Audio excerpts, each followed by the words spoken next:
Welcome to day 21 of our 30-day challenge, which is all about the art of allowing. If you're just joining us in this challenge is focused on submission, surrender, letting go of our personal preferences, letting go of our deep desires to have things go a certain way, to be in charge and control of outcomes, and just letting life flow, letting God do what God does in our lives.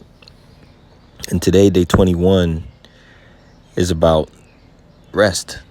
It's Sunday, the day that most of us celebrate as, well, not celebrate, but most of us take as a rest day. And I think there's some importance in the resting and reflecting. And today is a great day to reflect on how far you've come in this challenge. And not just in this challenge, but in life. Look at where you are today and look back 30 days ago, 6 months ago, 1 year ago, 5 years ago, and look at the growth. Look at the victories. Look at the prayers that have been answered. Today, you're actually an answered prayer, not just for yourself, but someone else. Every time you show up, you're an answered prayer. If you're a husband, you're an answered prayer to a wife. If you're a wife, you're an answered prayer to a husband. You're somebody's son or daughter who was once just a prayer. And today, let's reflect on how just allowing things to flow and to take their natural course has resulted in all the blessings that we see today.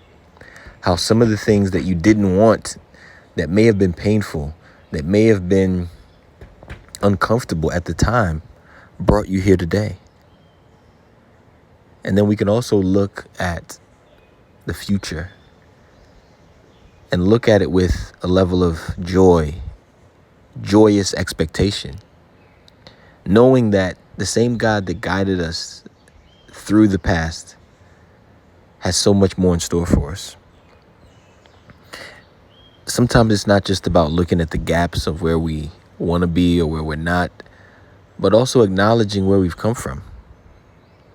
And so as we go into day 21, let's remember that this challenge was not just about doing a 30-day of allowing. This is supposed to be our transition into a lifestyle. It's developing a way of living. It's sort of like a diet. If you do a diet for 30 days and that's it's almost like meaningless for your life's journey. But if you let that diet become your lifestyle, that transformation leads to a new person, a new being that's sustainable. And so I do think that we can live in a constant state of allowing and let that be our life. Living in a constant state of trust, living in a constant state of submission to God, to the force, to the being that knows all, that created us. So our goal is not perfection. It's really just awareness. And that awareness is going to lead us to excellence. One thing that happened to me yesterday, it was supposed to be a day of productivity. And I noticed something when I look back at the week. Those of you who listened to yesterday's message, I had low energy, but that didn't stop me from being productive. What stopped me from being productive was a level of distraction. And I started to notice I was distracted by good things. It wasn't like I was online searching for porn or things like that. I look back at my search history. I'm looking at Bible lessons. I'm looking at workouts, everything that's good for me. But none of these things were right at that moment. I had things that I needed to do. And it just made me wonder, why was I allowing myself to be so distracted? And I had a quick chat with someone else, and they noticed the same thing. We get on a flight, and we can't even turn off our phones because the flights have Wi-Fi now. We have to constantly be stimulated. And going back to our childlike tendencies, This is one of the areas where I think we have to become childlike. When you look at a child, the one thing they have is imagination. They don't need the constant stimulation. And how much of our time are we spent needing to fill it up with something to do? We got to grab the phone. We got to look at what's trending. We got to look at this. We get an idea. We have to go research it because we've got the internet. We've got the world at our tips of our fingers. And I think the deeper issue isn't really social media or productivity. Those might just be symptoms. The real question I had to ask myself is, have I lost the ability to just to just dwell in the present moment and not need any source of stimulation? Have I lost the ability to focus on a specific task? And when I read scripture in the Bible, it repeatedly points to a state of being that our modern life has, I think, almost completely eliminated. So notice when God finished creation in Genesis, he didn't go on to another project. I mean, he didn't, well, we don't know. Maybe he went on to create other planets. But from what we read, there was rest because creation was complete. And after the completion of one project, there needs to be a space, an absence of work, an absence of striving, an absence of doing. And if you notice in the Ten Commandments, it has nothing to do with work. There's no commandment that says work harder. But there's one that says remember the Sabbath day. And that's so interesting. We're not commanded to do more. We're commanded to be more. Remember the Sabbath day. Keep it holy. And that word holy means set apart. Keep it in a separate place. In other words, it's intentionally set apart for us as humans, where we're not supposed to strive and work and compete and consume or prove anything. And why is that? Because if we don't learn to rest, I think we eventually start to believe that our value comes from what we do, not who we are. We have to do this. I gotta do that business. No, rest. Trust God will provide. Trust in God. And we live in a world where silence is very uncomfortable. I was in a ride the other day and the driver asked me what I wanted to listen to. And I told him, just turn the radio off. He said, no, what would I like to listen to? And I said, can I listen to anything? He said, yeah. And I said, well, turn it off. And he was confused. He was uncomfortable. And eventually he ended up putting it on some jazz. But I realized at that moment, we can't even sit in silence in our cars for 15 minutes, 30 minutes. It was a 30-minute ride. The moment we have a free second, a free moment, we reach for the phone. Every empty space, it has to be filled with some type of information, entertainment, opinion, notification, or some type of stimulation. And I don't think it's about discomfort. I think it's about awareness. Finding God, listening to God. Even when we have stuff to do. I had a lot of stuff to do yesterday, but I was still not focused. And we keep waiting for this God to speak to us, but we can't hear that small voice when we're surrounding ourselves with constant noise. How are you going to hear the subtle voice of God when we've trained ourselves to only respond to social media, the loud notifications? And again, what Jesus said, unless you become like little children, you got no shot of hearing God's voice. And it's not just about innocence. I think it's deeper than that. Children are naturally present. Give a child a stick, just a regular child, not a child that's been exposed to social media nonstop and is constantly stimulated. But give a child a stick, and we see a stick as an adult, but they're going to see a sword. You know, they'll see a fishing pole, a magic wand, or even a horse, you know, but they'll see something. They'll use their imagination, and they don't need that stimulation because they have the imagination. I looked at my son the other day.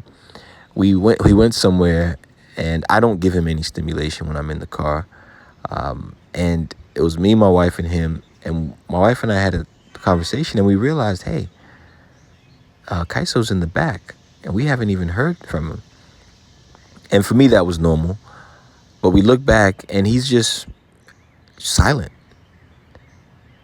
looking out the window. I don't know what he was doing for that time period. But I've been with him in the car, and he looks out, and he's about 4 years old. When he was 2 or 3, he would do the same thing.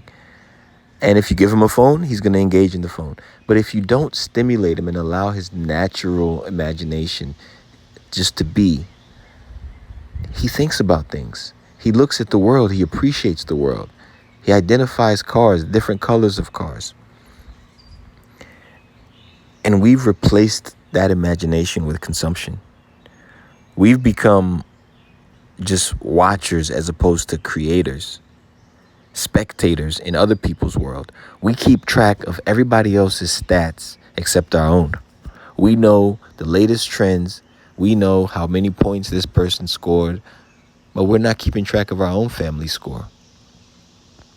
Children, with their imagination, they can create worlds. And we see adults too. But we scroll through other people's imagination. We scroll through the worlds that other people created. And I think that's why we feel so disconnected from ourselves, because we've consumed so much that we've forgotten how to create. And sometimes it's good for inspiration. Don't get me wrong. I'm not demonizing social media. But what I'm saying is distraction. That's what I'm demonizing.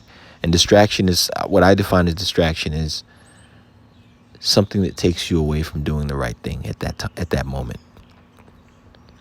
And we have become addicted to stimulation. You know, being present feels boring. I've heard my older kids say, I'm bored. And I don't buy into that. I let them figure it out.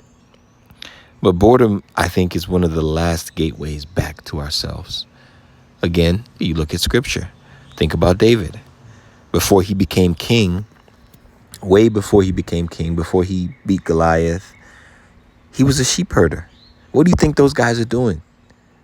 They're in those fields. No podcast, no Instagram, no news, just silence. Prayer. He sang, he played his instrument. And that's one thing I love about Sundays is the quiet that comes with it.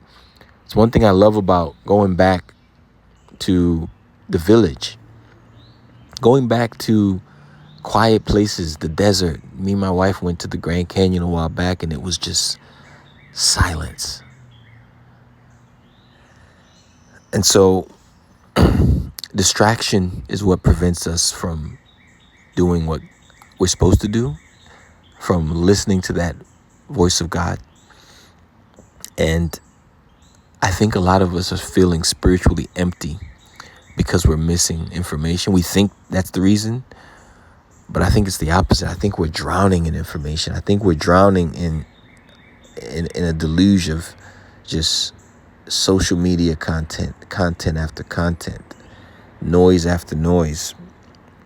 And I don't think we need another sermon on this or another book. We just need space to remember, space to be aware, space for God, space for ourselves, and space to allow that voice to speak to us, to guide us. And so for day 21, today, let's allow rest, not just physical rest, mental, emotional, spiritual rest. Allow yourself to reach, and not reach for stimulation, but just reach for something higher inside. Allow yourself to just sit. If boredom comes, don't be tempted to feed it. Just allow it. If silence comes, be there. You don't have to put the TV on. You don't have to go to the YouTube. If you've got a spouse or significant other or someone in there, be with them. Be present today. Allow your mind to drift and wander and do all kinds of things. Imagine. If you have something that comes to you, write it down. You don't have to go research it today. Because the kingdom is not always going to be found in doing more. Allow that child within you to wake back up.